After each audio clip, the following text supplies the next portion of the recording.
नमस्कार दोस्तों, हमारे मंच पर आप सभी का स्वागत है। दोस्तों, जैसा कि आप देख ही पा रहे हैं कि पिछले कुछ दिनों से हम वैदिक श्री राम कथा का लाइव प्रसारण करते हैं अपने मंच पर, और आज भी वैदिक श्री राम कथा का प्रसारण करेंगे हम। आज वैदिक श्री राम कथा का 5वां दिन है और यह कथा अंतर्राष्ट्रीय वक्ता बहन श्री अंजलि जी जो है वो कर रही हैं। वीडियो को शेयर करते रहिएगा, अधिक से अधिक लोगों तक पहुंचाइएगा। आइए आपको दिखाते हैं वैदिक श्री राम कथा का लाइव दृश्य। देख सकते हैं ये तस्वीरें, काफ़ी संख्या के अंदर श्रद्धालु भी आसपास से जो है वो आते हैं। देख रहे हैं कि आप काफ़ी संख्या के अंदर जो है वो श्रद्धालु जो हैं वो, और जहाँ पहले से योजना बना के बैठी हो, अब की बार आएगी ना तो यही मारूंगी उसके माथे में। वीडियो को शेयर करते रहिए। देख सकते हैं ये सीधी तस्वीरें जो है पूर्ति नहीं होगी। वैदिक श्री राम कथा का प्रसारण आज 5वां दिन। बेटियां बैठी हुई हैं श्रद्धानंद अनाथ आश्रम की, श्रद्धानंद अनाथालय की जो है आश्रम की जो है वो इतना ही नहीं चलता, ये करनाल का श्रद्धानंद अनाथ आश्रम के जो यहाँ पर बेटियां हैं, जो बच्चे हैं वो पढ़ते हैं, वो सब जो है यहाँ पर पहुँचे हुए हैं, बैठे हैं और श्री राम कथा को आत्मसात कर रहे हैं। दोस्तों, वीडियो को शेयर करते रहिए और अधिक से अधिक लोगों तक पहुँचाइए।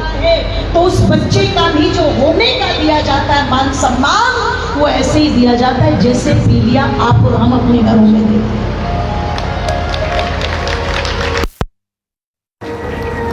प्रति साल में एक कोथली ऐसे ही दी जाती है जैसे हम देते हैं। तो एक बार हमारे पदाधिकारियों के लिए जोरदार तालियां बजाओ, जो इन रिश्तों को इतनी गहराई से लेकर के और वहां तक लेकर के चल रही है, इतनी अच्छी प्रकार से। देखते ही वीडियो इसलिए मैं तो जब बोलती हूँ ना अनाथ आश्रम, तो मुझे तो अनाथ आश्रम बोलने में भी झिझक होती है, क्योंकि जहाँ इतनी श्रद्धा और निष्ठा से सेवा की जा रही हो, ये तो असली माँ बाप से भी बढ़ करके ज्यादा फर्ज निभा रहे हैं। यहाँ तो जितना कमेंट के माध्यम से हमें बताइए भी कि आपको और मेरी माताओं निवेदन कर रही थी, आप लोगों के मध्य में बहन बेटियों का सम्मान होता ही है।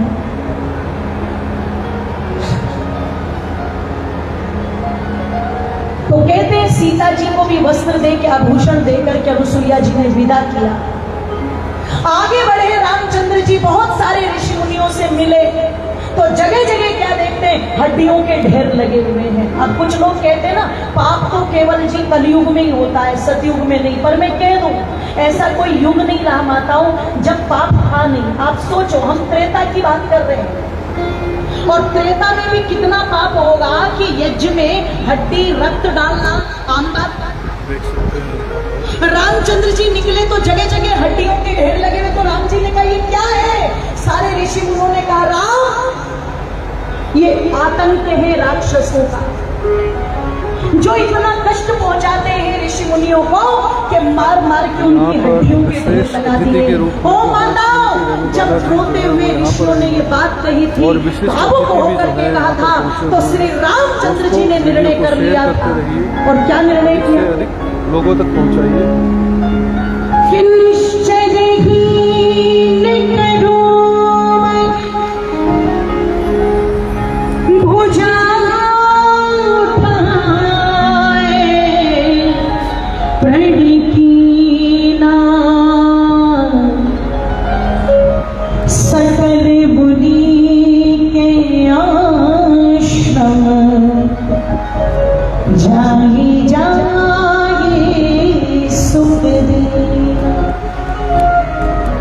जब तक मैं इस दंडक वन को राक्षसों से हीन न कर दूं, तब शांति से नहीं कर। सीता जी ने घबरा करके धीरे से रामचंद्र जी से कहा, भगवान हम यहाँ लड़ने थोड़ा आए हैं। माताएं बेचारी थोड़ा सा डर जाती।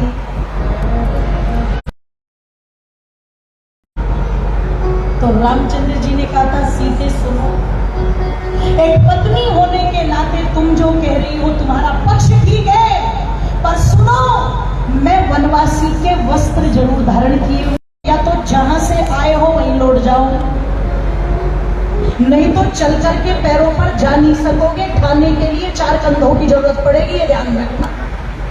क्योंकि मुझे लाल कपड़ों में केवल बाबा जी मत समझना, मैं लाल कपड़ों में जाट भी हूं, अगर एक बार लट चला दिया तो घुमा करके रख दूंगा, सारे के सारे कब्जाधारी तुरंत चले जाए। इसका मतलब क्षत्रिय हूं।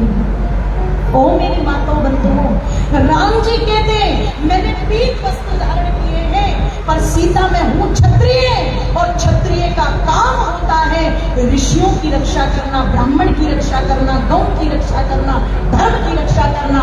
मैं लक्ष्मण को त्याग सकता हूं, तुम्हें त्याग सकता हूं, अपने प्राण त्याग सकता हूं, पर अपने कर्तव्य को नहीं त्याग सकता। और मेरी माताओं 10 वर्ष लगातार 10 वर्ष राम जी दंडक वन में रहे, और कह दूं 10 वर्ष में ऐसी सफाई कर दी पूरे के पूरे दंडक वन की, जैसे उत्तर प्रदेश में नहीं चला सफाई अभियान, बस ऐसा ही चल रहा। एक एक राक्षस को चुन चुन करके मौत के घाट उतार दिया। और वो माता 10 वर्ष का समय पूर्ण हुआ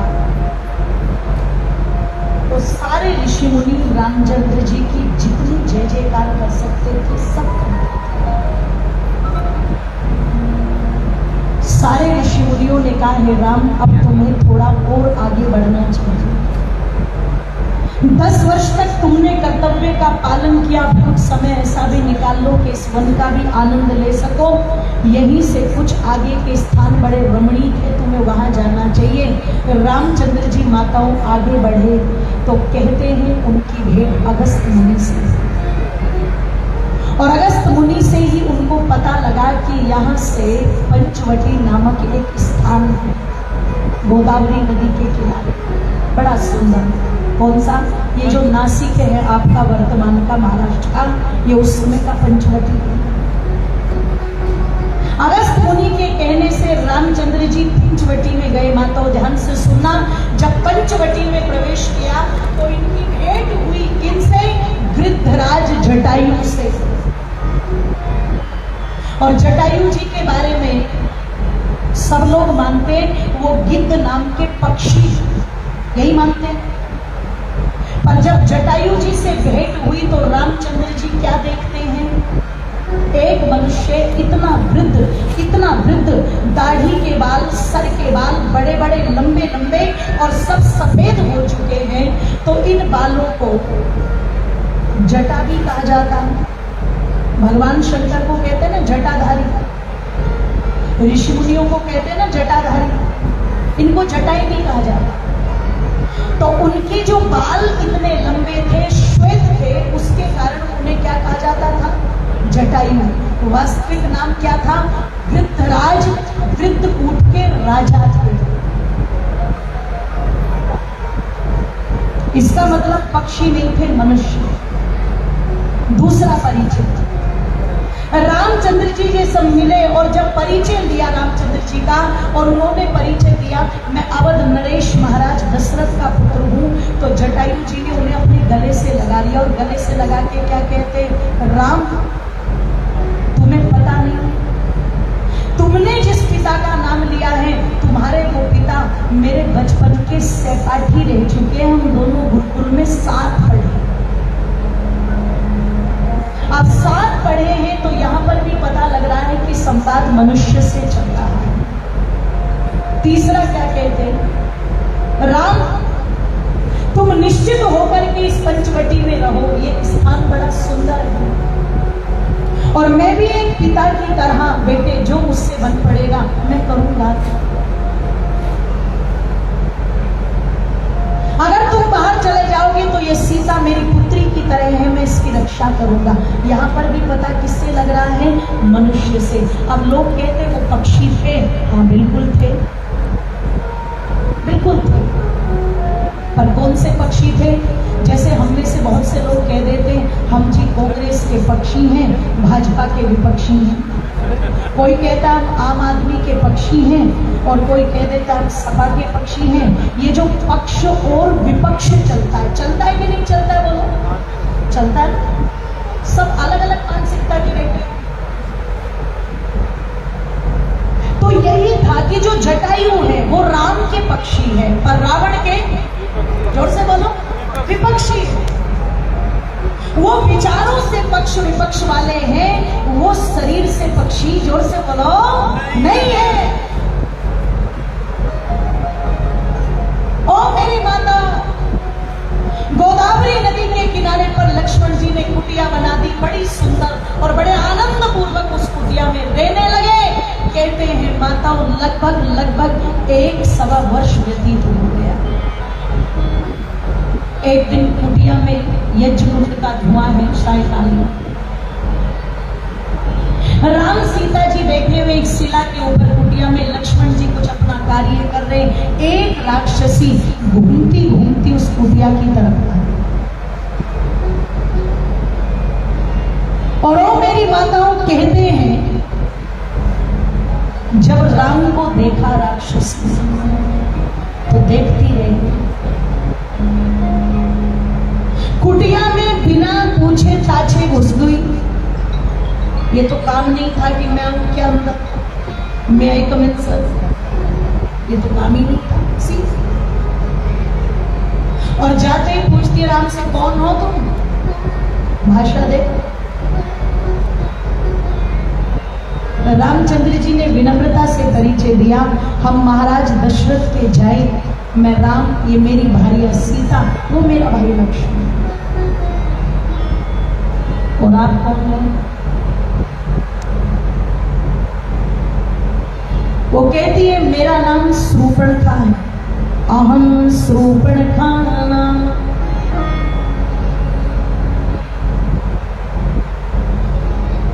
ये जो पंचवटी है ना, ये हमारा इलाका है। जैसे कोई दबंग सा व्यक्ति नहीं कह देता डाकू टाइप, इलाका मेरा है ये। शूर्पणखा ने भी यही कहा। राक्षसों का राजा, अत्यंत पराक्रमी रावण मेरा भाई है। 2 मेरे भाई खरदूषण हैं, यही रहते हैं। एक मेरा भाई कुंभकर्ण है जो खाता बहुत है, और नियम क्या कहता है, जो व्यक्ति ज्यादा खाएगा वो सोएगा भी। जोर से बोलो। एक मेरा भाई वो तुम्हारे जैसा ही है। कौन है वो? विभीषण। जब सारी बातें बता दी शूर्पणखा ने, तो कहती है राम एक बात कहूं? बोले बोलो। कि तो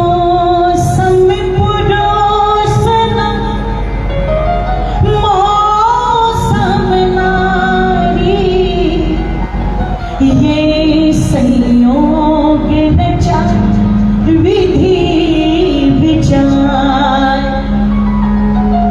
राम, मैंने तुम्हारे जैसा सुंदर पुरुष नहीं देखा, और मेरे जैसी सुंदर कोई स्त्री नहीं। अपने आप को मिस वर्ल्ड से कम नहीं मानती थी शूर्पणखा, मैं भी इतनी सुंदर। एक काम करो, तुम मुझसे विवाह कर लो। राम जी कहते मेरी भार्या तो मेरे साथ रहती हुई, और इसके अतिरिक्त जितनी भी स्त्रियां संसार की हैं, मातृवत परदारेषु परदर्वेषु लोष्टवत, आयु में बड़ी है तो वो मेरे लिए माँ है, बराबर की है, बहन है, छोटी है तो बेटी है। मैं अपनी भार्या के अतिरिक्त और किसी से विवाह नहीं कर सकता, क्योंकि मैं तो उन्हें माता, बहन और बेटी मानता हूं।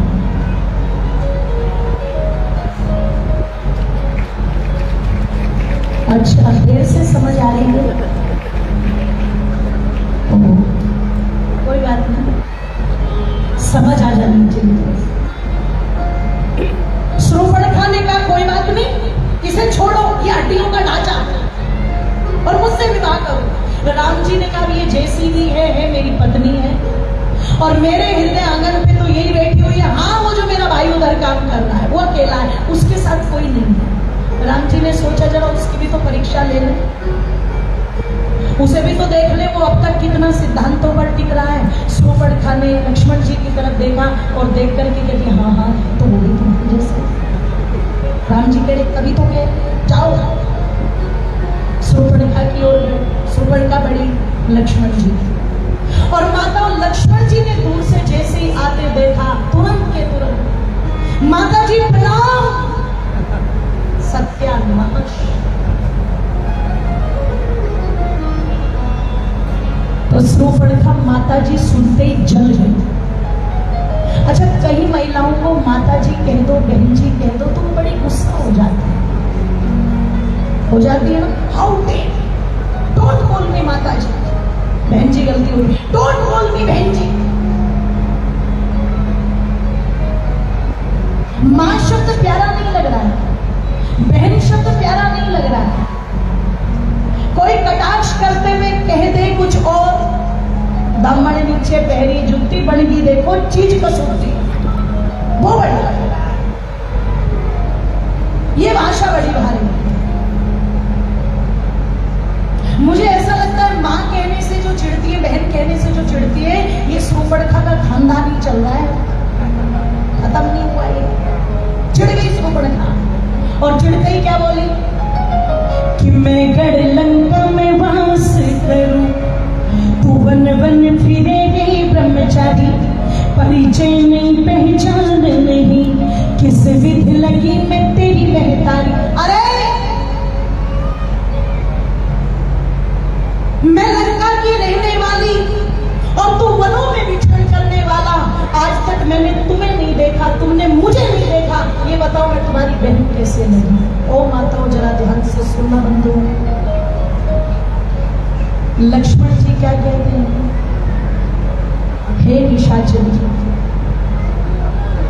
जब तू मेरे भैया राम के रूप पर मोहित होकर के उनकी तरफ आकर्षित हुई थी और तू उनके समकक्ष विवाह का प्रस्ताव रख रही थी, अरे मैं तो अपने भाई को पिता के समान मानता हूँ, मैं अपनी भाभी को माँ के समान मानता हूँ। जब तेरा पहला ही विचार मेरे भाई पर आ गया था, मैंने तो उसी समय तुझे माता मान लिया था और माता ही मान लिया।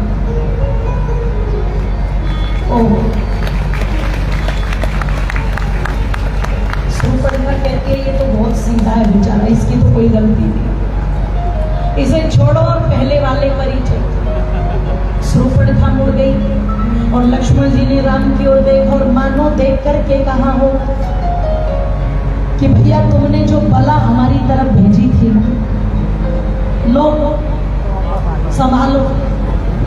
क्यों कि तन मन धन जाए सब कुछ है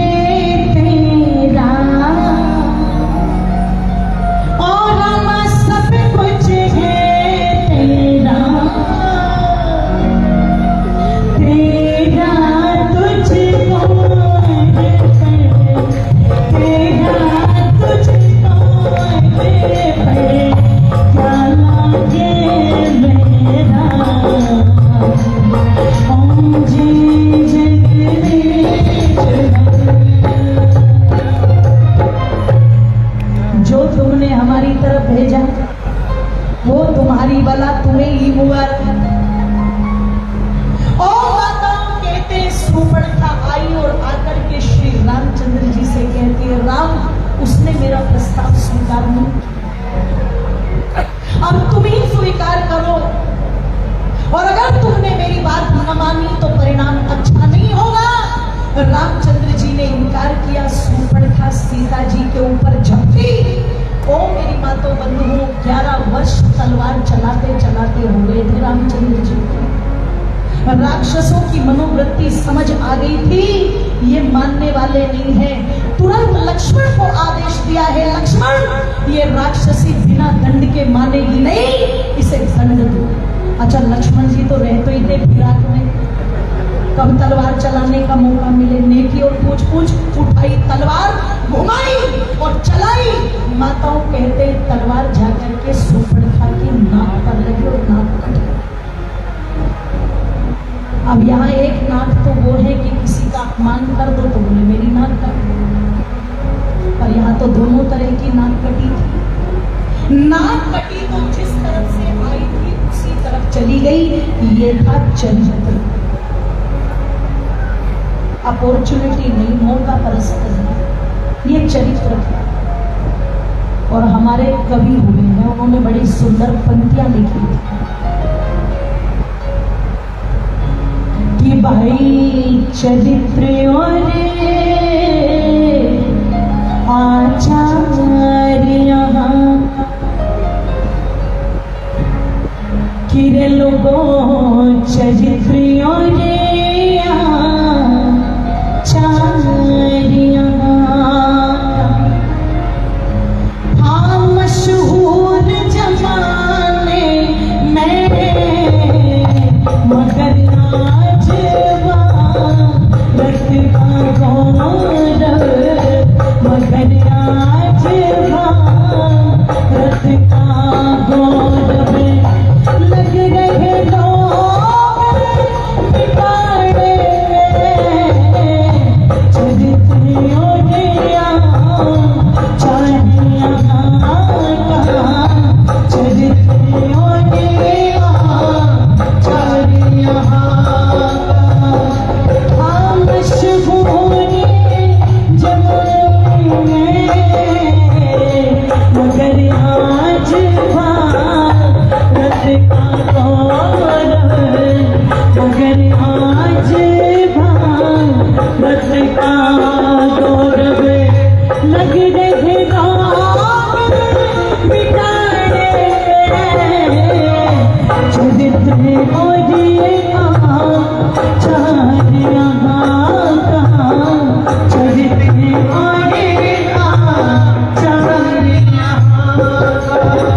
हमारे मध्य में आदरणीय हमारी श्रीमती रेणुबाला गुप्ता जी जो पूर्व मेयर है करनाल की, वो इस कार्यक्रम में पहुंची, आपने समय लिया और अब व्यासपीठ को भी वो सम्मानित करने आ रही है। आपको सम्मानित करना है व्यासपीठ की ओर से, जोरदार तालियों से एक बार स्वागत।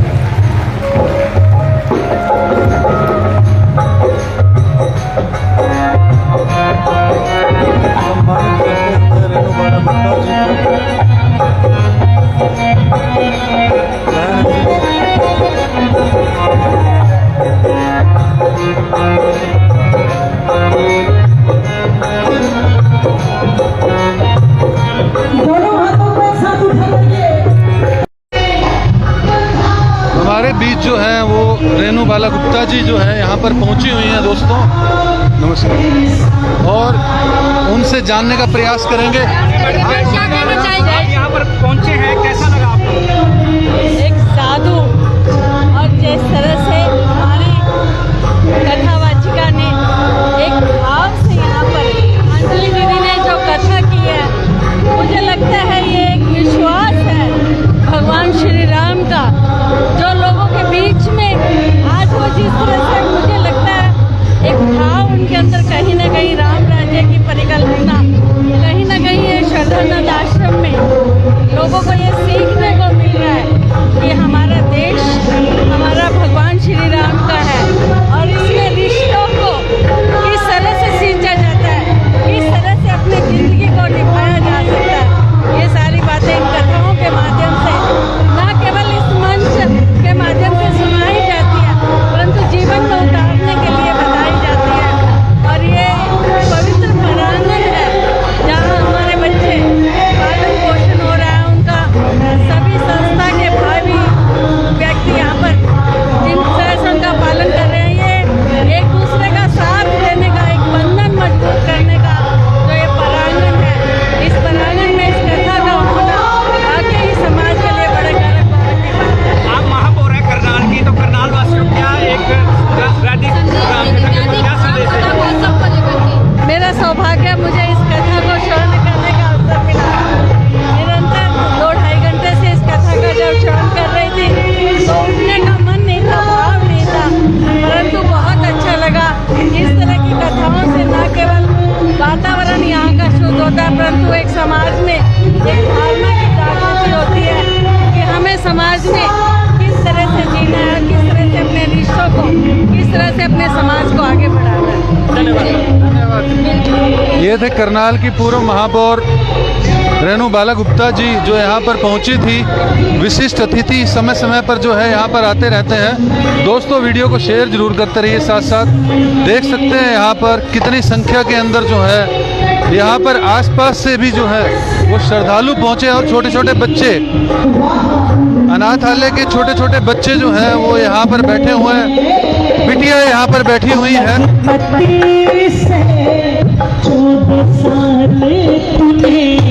अलग पति से 14 साल कर दिए कमाल बिताने में चरित्र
और चरित्र था मेरी माताओं।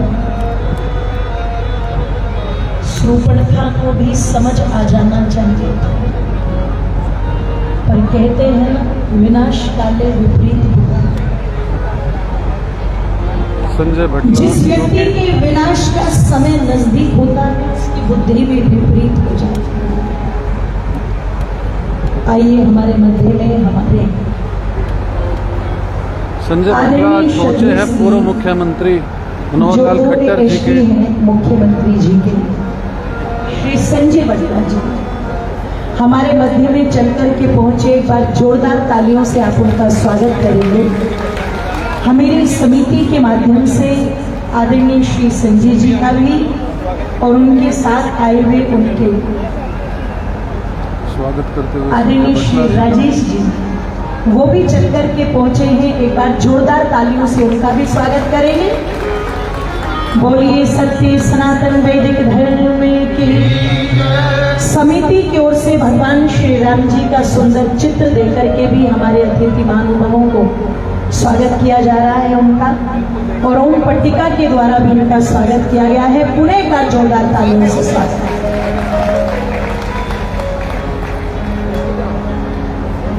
बोलिए जय श्री राम, जय जय श्री राम।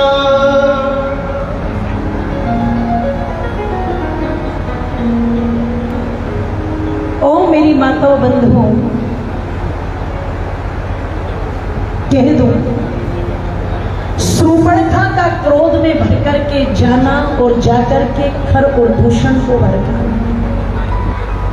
और इतना भड़का दिया तो पहले तो 14 राक्षस भेजे थे और फिर कहते हैं जब 14 के 14 राक्षसों का अंत कर दिया श्री रामचंद्र जी ने, तो खर और दूषण दोनों शस्त्र सेना लेकर के आए, शस्त्र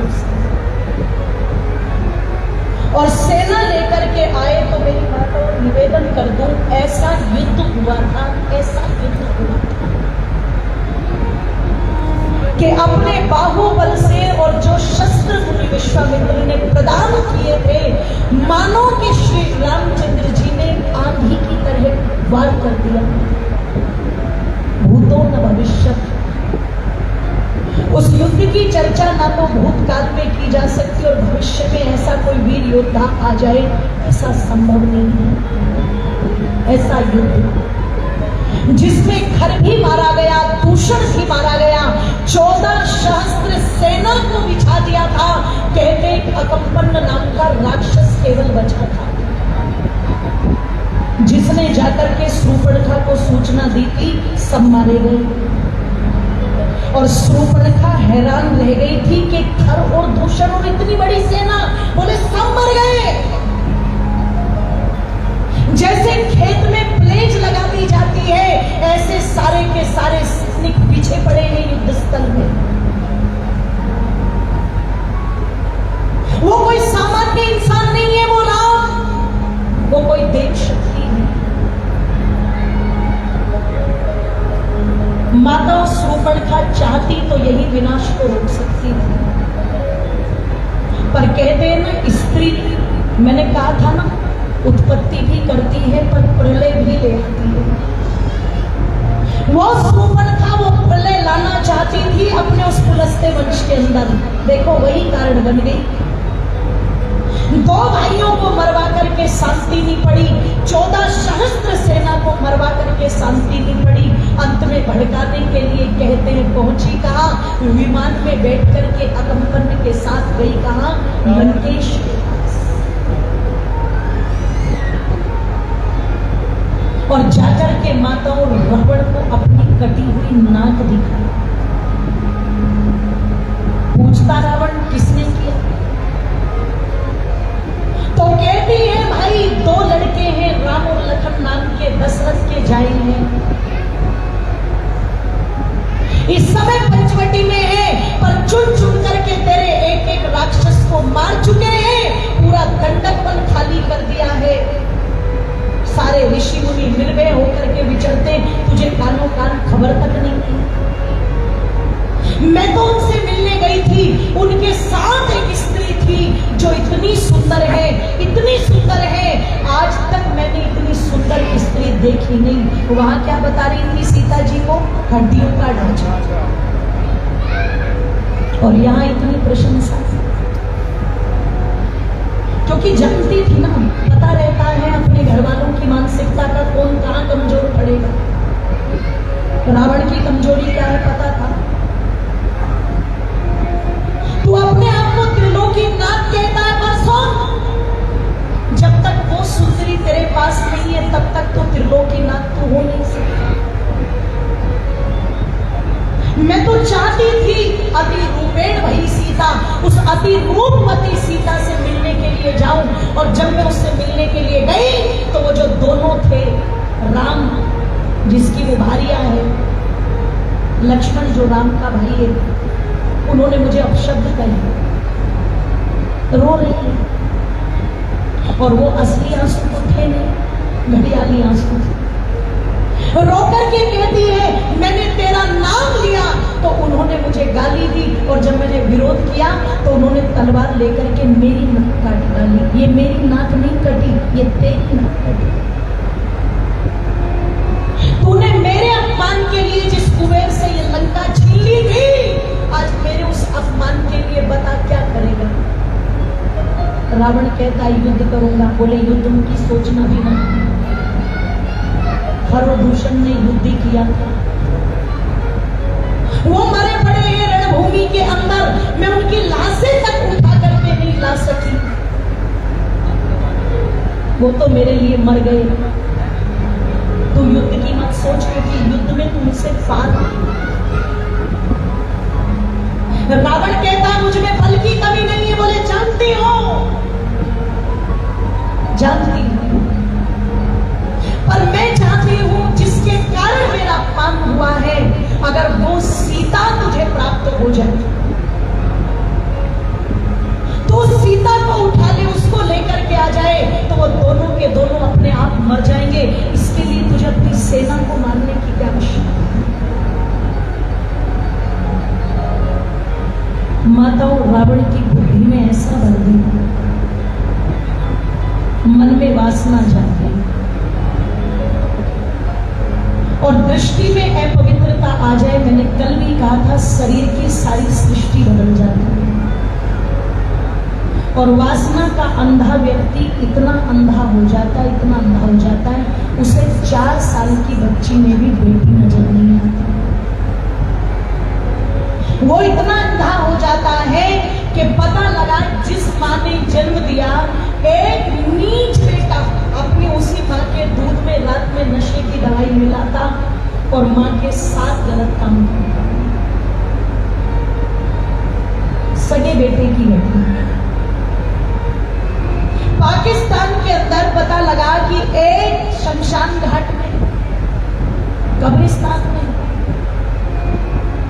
जो कब्रिस्तान में रहता है, कब्रिस्तान का रखवाला बन करके वहां जो भी अपनी बहन बेटियों को दफनाने के लिए आते, रात्रि में वो कब्रें खोदता और मरी हुई बहन बेटियों के साथ बलात्कार करता।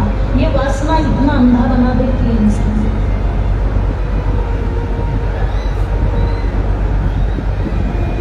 इतना अंधा, इतना अंधा, इतना अंधा कि जिस समय निर्भया का केस डॉक्टरों के हाथ में आया था तो डॉक्टरों की बुद्धि चक्कर काट गई थी, हम करें तो क्या करें, इतनी बर्बरता की गई थी उसके साथ।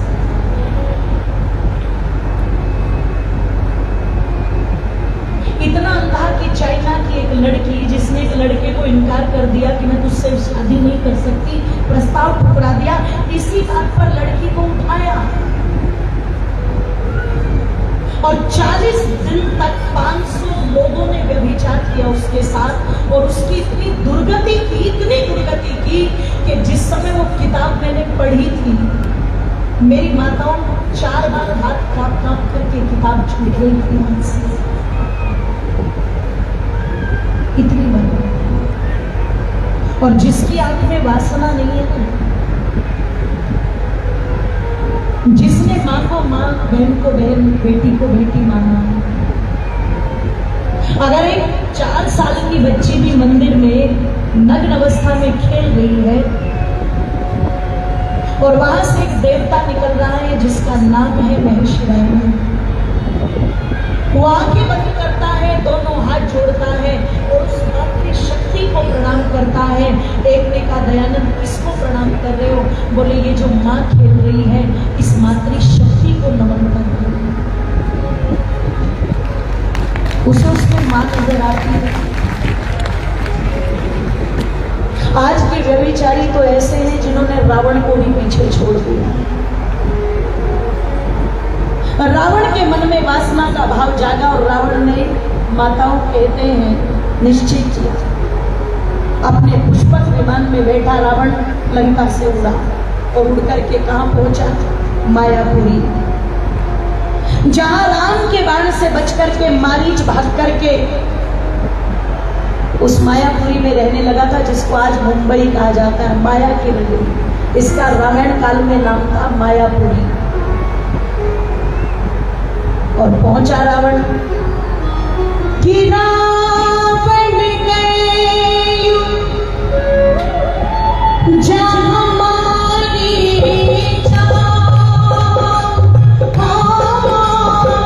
दाई मां के संग रहनी।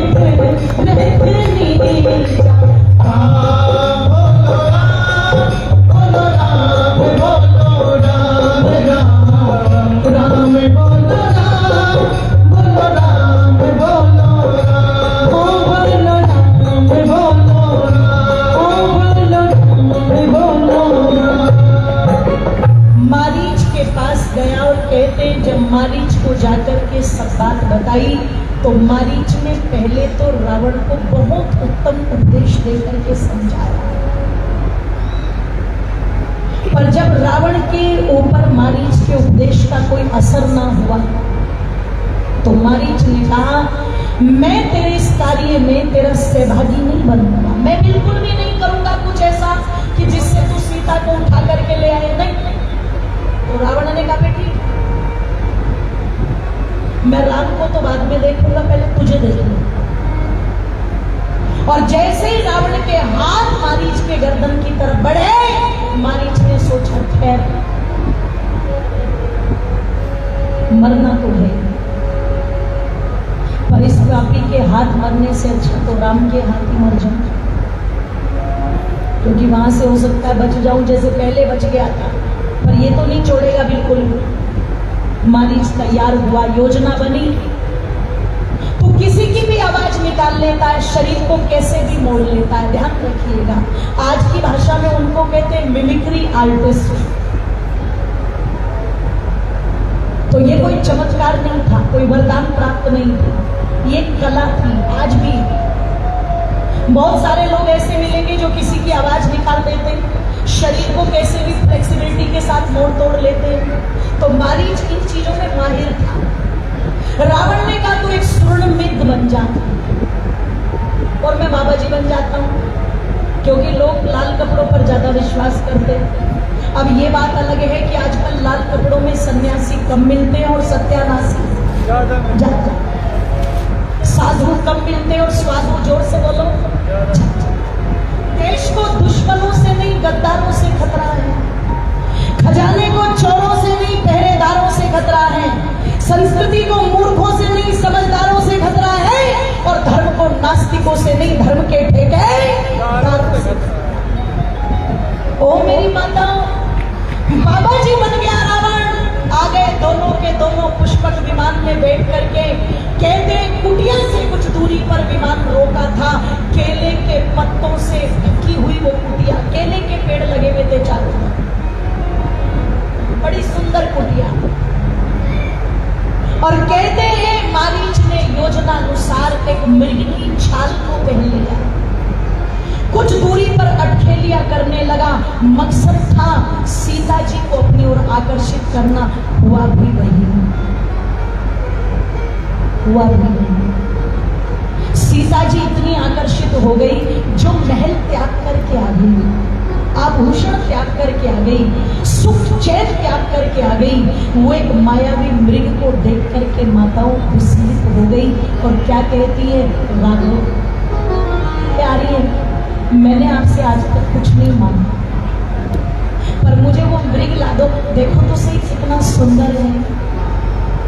आप जब बाहर चले जाते हो, मैं इसके साथ ही अपना समय गुजार लिया करूंगी, खेल लिया करूंगी, इसे हम अयोध्या लेके जाएंगे, मुझे ला दो।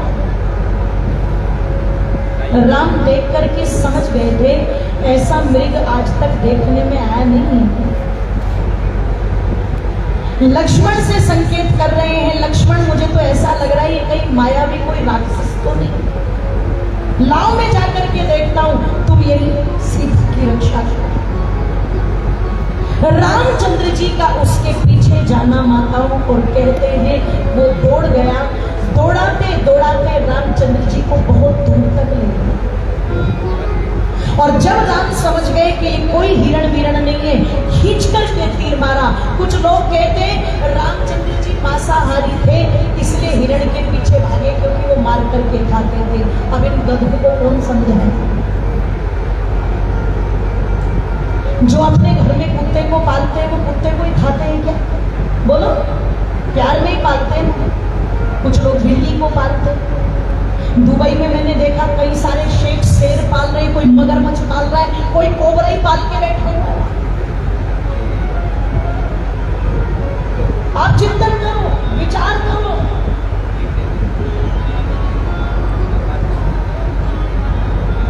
अरे वो केवल आकर्षण का केंद्र था, इसलिए चले गए उसके पीछे। और जब तक ये निर्णय राम को नहीं हो गया कि ये कोई हिरण नहीं है, तब तक राम ने अपना तीर, जोर से बोलो, छोड़ा नहीं। अगर मार करके खाने की बात होती तो दौड़ने की क्या बात थी, निशाना वहीं से साध देते, कुटिया के सामने ही आया था ना। पर बुद्धि पर जोर नहीं डालते लोग। जब निश्चय हो गया कि ये हिरण नहीं है, तब तीर खींच के मारा, और जैसे ही तीर लगा, मारीच मरते मरते अपना काम कर गया। ऊंची टेर में कह गया, हे लक्ष्मण मेरी रक्षा करो, हे सीता मेरी रक्षा करो। ये ध्वनि माता सीता के कानों तक पहुंची तो विचलित हो गई, और विचलित होकर के लक्ष्मण जी से कहती है कि देवर देवर जहां कर देखो,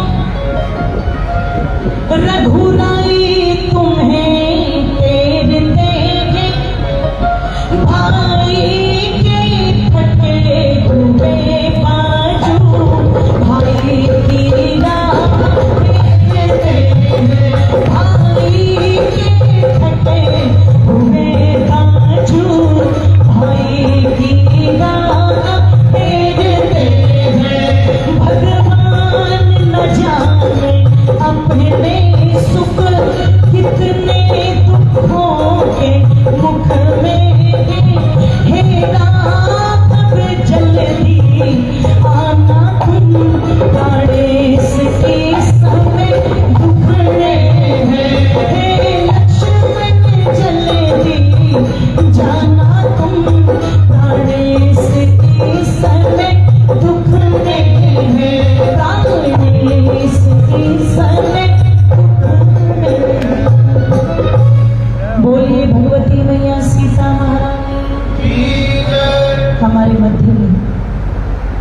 दरभंगा से चल कर के आदरणीय हमारे भाऊजी भाई जैसे अभी तो करनाल में रहते हैं, आर्यवी दल से जुड़े हुए हैं आदरणीय अर्जुन जी, वो भी पहुंचे। एक बार जोरदार तालियों से उनका स्वागत।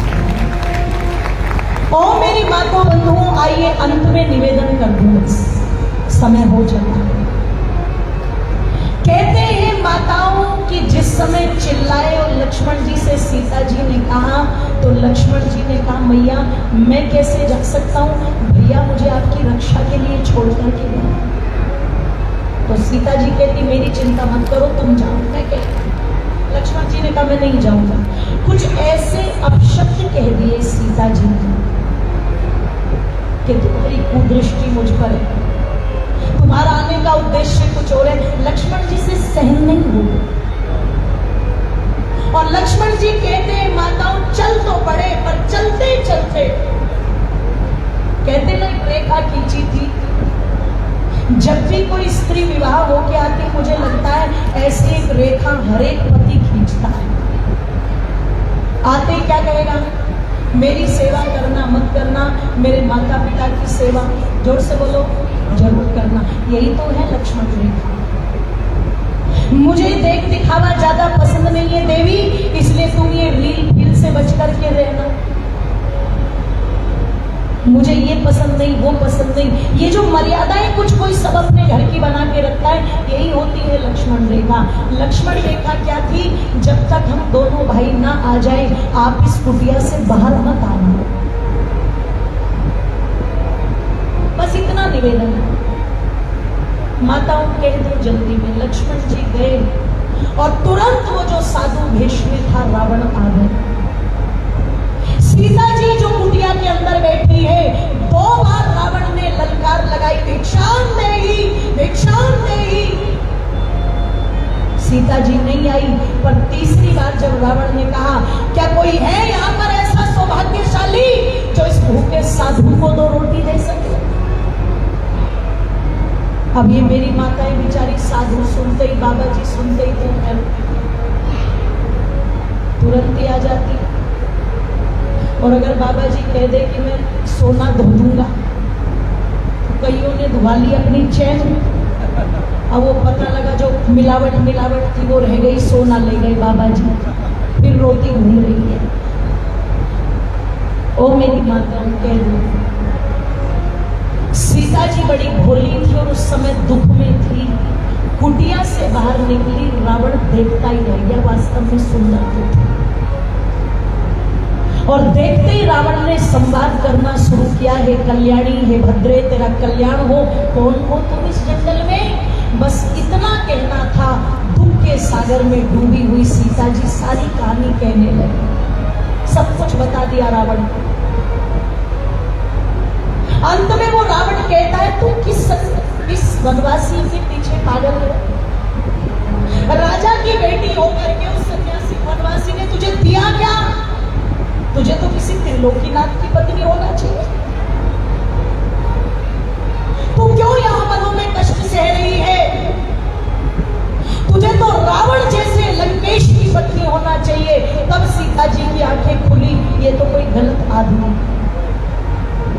सीता जी उसे धिक्कारती और धिक्कार के कहती है पापी, साधु के वेश में एक विवाहित स्त्री को ऐसे शब्द कहते हुए तुम्हें लज्जा नहीं आती? कौन हो तुम? पकड़ के हाथ खींचा, उठाई कंधे पर और ले चला, ये कहकर के हंसता हुआ, मैं वही लंकापति रावण। जब ले चला तो अपनी रक्षा की गुहार लगा रही। सुंदर के जटायु जी आए थे, युद्ध हुआ था। ओ माताओं, वो वृद्ध जटायु, जर्जर शरीर जटायु,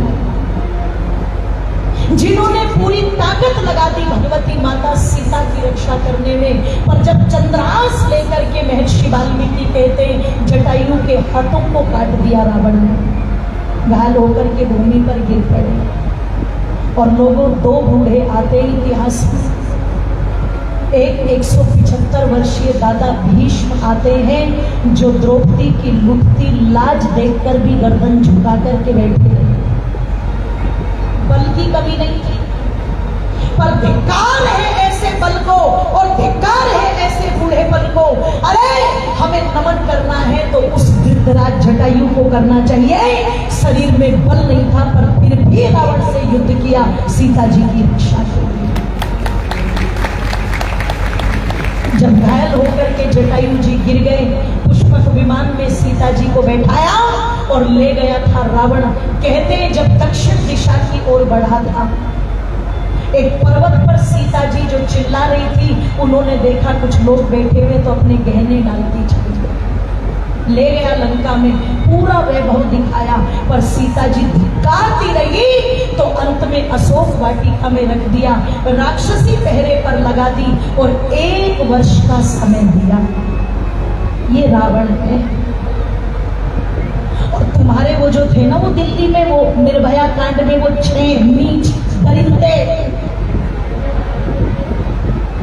जिनकी याचिका के लिए यही पापी वकील, यही पापी जो सीमा हैदर को प्यार की निशानी बता रहा है, और इसी वकील ने उस समय निर्भया को कहा था मेरी बेटी अगर ऐसी होती तो मैं उसका गला काट देता। ये देखो ये दोगले लोग, ये दोगले लोग। वो लड़की रात को घर से बाहर निकल गई, चलो मैं भी ये पक्ष नहीं ले रही हूँ कि वो बहुत अच्छा किया होगा उसने, कोई नहीं होगी गलती, पर उसी घटना के लिए तुम अपनी बेटी का गला काट रहे हो, और जो किसी की जिंदगी बर्बाद करके, किसी के 4 बच्चे पैदा करके और भाग के यहाँ गई पबजी खेल के, उसे तुम प्यार बता रहे। आप सोचना, एक वो रावण है जो इतनी सुंदर सीता को उठा के ले गया, 1 साल का समय दिया, 1 वर्ष है। सोच लो जिस दिन अपनी मर्जी से कहोगी उस दिन तुम्हारे साथ विवाह करूंगा। और एक वो दरिंदे हैं कि एक लड़की बस में बैठी और तुमने घंटों में उसकी जिंदगी वो बना दी कि जिसके लिए सरकार को फास्ट ट्रैक कोर्ट बनाना पड़ा।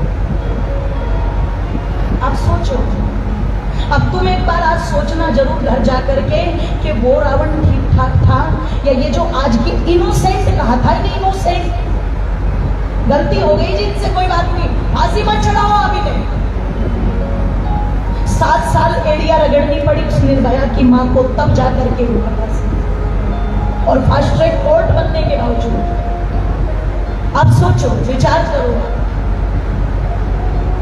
मुझे लगता है आज के इन तथाकथित धर्मात्माओं से तो उस समय का रावण बहुत अच्छा। इधर जब कहते हैं रामचंद्र जी मारीच को मार करके आए, लक्ष्मण से मिले तो क्रोधित हुए लक्ष्मण पर और कहा था लक्ष्मण अब आश्रम में हमें सीता नहीं मिलेगी, गए थे तो यही हुआ। और जब सीता जी नहीं मिली तो जो राम चट्टान की तरह मजबूत है, वो इतने कमजोर हो गए माता सीता के विरह में कि हे खग मृग है मधुकर श्रेणी, तुम देखी सीता वन के पक्षियों से पूछते पूछते आगे बढ़े तो त्रिसरा नाम की एक राक्षसी मिली, उससे युद्ध किया।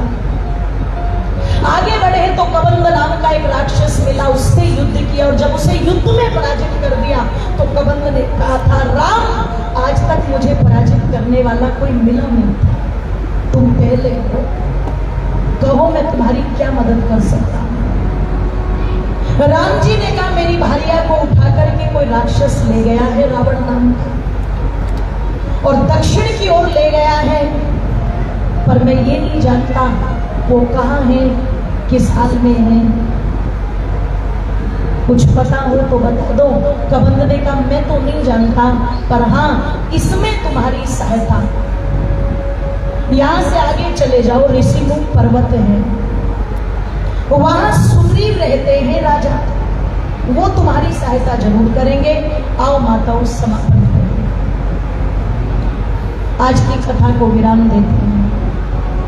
कहते हैं श्री रामचंद्र जी, ओ माताओं बंधुओं, कबंध के कहने से आगे बढ़े, आरण्यक कांड समाप्त होकर के किष्किंधा कांड आरंभ होता है, और जब बढ़े थे उस ओर तो पंपा सरोवर के किनारे पर एक आश्रम था, और वो आश्रम किसका था? मतंग ऋषि का आश्रम। जिसमें भगवान श्री राम जी की एक बहुत बड़ी भक्त कौन रहती थी? ओ, माता शबरी, है ना? माता शबरी, जिनको मतंग ऋषि ने कभी कहा था कि किसी दिन राम घूमते घूमते इस तरफ आएंगे जरूर, तुम उनके दर्शन करना, उनमें ये गुण है, ये गुण है, ये गुण है। उन गुणों से इतनी प्रभावित थी माता सबरी, आओ जरा 2 पंक्तियां बोल करके उठना, और अभी उठना नहीं है, 2 मिनट हमारे मध्य में जो हमारी आदरणीय डॉक्टर सुमन जी, इन बच्चों के लिए जिनके लिए हम सब यहाँ ये पूरा कार्य हो रहा है, इनको अपना आशीर्वाद देंगी। आरती होगी, आरती के बाद भोजन करके ही जाए, इसलिए निश्चिंत होकर बैठे, है ना? क्योंकि भजन ही तो हुआ है, अभी भोजन से सबको याद होगा कि मेरी झोपड़ी के भागिया खुल जाएंगे, राम आएंगे, ओ मेरी झोपड़ी के भागिया खुल जाएंगे, राम आएंगे। हरियाणा के लोग इतने कमजोर तो नहीं होते, मैं तो बाहर जा जाकर के बोलती हूँ जहाँ लाखों की भीड़ होती है कि अगर हरियाणा की माताएं बैठ जाएं तो इतनी जोर की तालियां बजाएंगी कि आवाज दूसरे गांव तक पहुंचेगी, और तुम्हारे हाथ बिल्कुल नीचे पड़े, दोनों हाथों को ऊपर उठा दीजिए एक साथ, आनंद के साथ, मस्ती के साथ इस भजन के साथ जुड़ेंगे सभी के सभी। हमारी झोपड़ी पे भाग आए, खुल जाएंगे, झोपड़ी के भाग आए, खुल जाएंगे, राम आएंगे, राम आएंगे, आएंगे, राम आएंगे, आएंगे, राम आएंगे। ओ हमारी झोपड़ी के भाग आए, खुल जाएंगे, राम आएंगे, हमारी झोपड़ी के भाग आए, खुल जाएंगे, राम आएंगे। तो पैसा उठा करके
राम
जब से देश आज़ाद हुआ है श्री सत्यनारायण अनाथालय समाज की सेवा में है। लगातार कोई ना कोई धार्मिक कार्यक्रम, यहाँ बच्चे जो रहते हैं अनाथ बच्चे हैं उनको अपने बच्चों की तरह यहाँ उनका पालन पोषण किया जाता है। वैसे ही संस्कार उनको दिए जाते हैं जैसे हम अपने परिवारों में देते हैं, और उनके अच्छे संस्कार मिले उसके निमित्त यहाँ कथाओं का आयोजन, कभी सिद्धांत कथा, कभी किसी बलिदानी दिवस पर तब कथा का आयोजन। ऐसी ही आज साध्वी जी आई, बड़ी अच्छी मैं कथा सुना था, बड़े भाव से श्री राम जी के बारे में, रामायण के बारे में बड़ी अच्छी कथा, एक वैदिक कथा की थी। मैं बहुत बहुत श्रद्धा अनाथालय के सभी टीम को बहुत बहुत बधाई देता हूँ, शुभकामनाएं देता हूँ। आई हुई संगत का भी मैं आभार व्यक्त करता हूँ। हमारी बहन जी डॉक्टर साहब आए हैं तो वो उनका भी समय है, तो वो अभी 2 वचन यहाँ बोलेंगे, उनकी भी आप बाइट लेना है। धन्यवाद। मैं समझ जाऊँगा।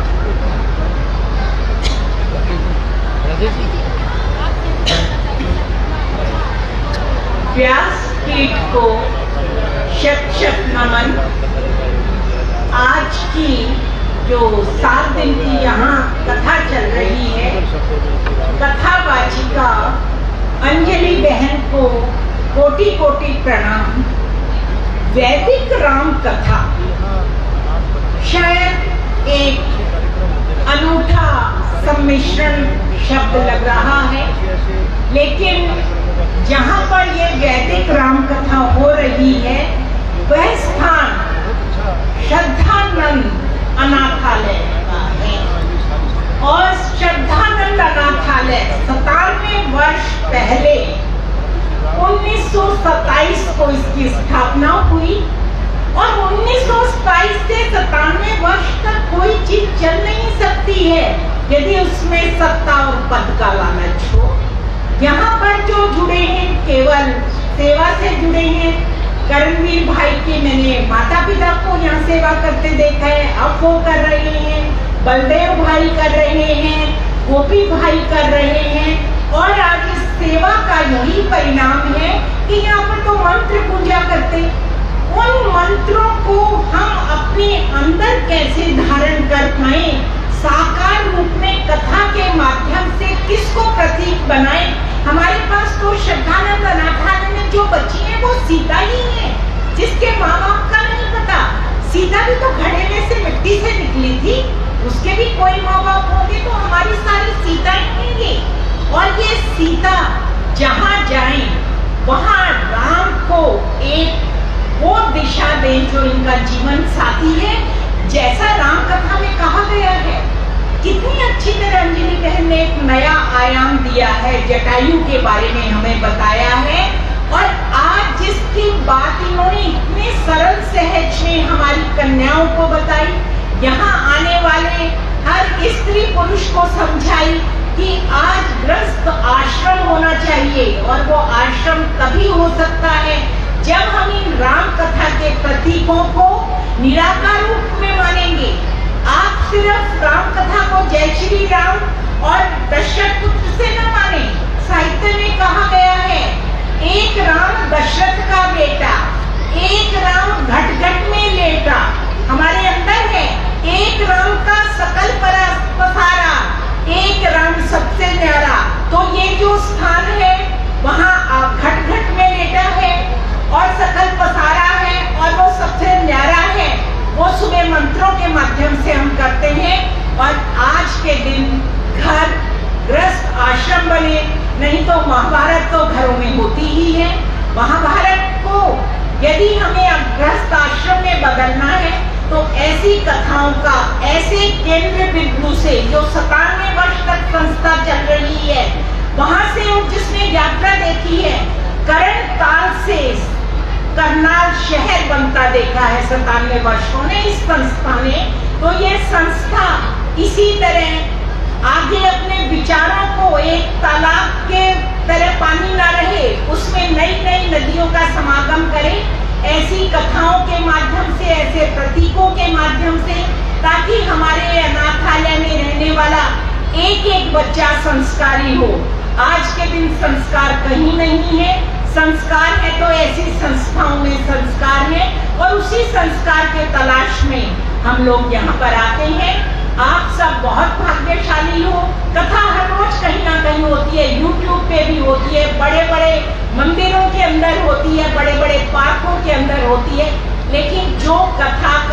इस श्रद्धानंद अनाथालय की धरती से आपको जो पुण्य मिलेगा वो 100 गुना पुण्य होगा। इस बात को ये यहाँ की मिट्टी मंत्रों के माध्यम से पुकार पुकार कर कह रही है। इसी के साथ में जो पूरी की पूरी टीम है जिन्होंने इतनी अच्छी कथा का आयोजन कराया, जो कथावाचिका अंजलि बहन है उन्होंने जो समय दिया उसके लिए कोटि कोटि धन्यवाद। मैं ही नहीं, जहाँ श्रद्धा और आनंद है वहाँ श्रद्धानंद है, वहाँ स्वामी दयानंद है, वहाँ वैदिक राम कथा है। आप सबको पुनः बधाई, धन्यवाद। तो साथ में हमारे महेश आर्य जी जो कि इनके दोस्तों, ये थी आज की वैदिक श्री राम कथा जो कही जा रही थी श्रद्धानंद अनाथालय से, और कह रही थी बहन अंजलि। मुझे उम्मीद है कि आपको ये श्री राम कथा जो है वो पसंद आ रही होगी और आपके जीवन में इसके माध्यम से परिवर्तन होगा। इस वीडियो में इतना ही। जय हिंद, जय भारत।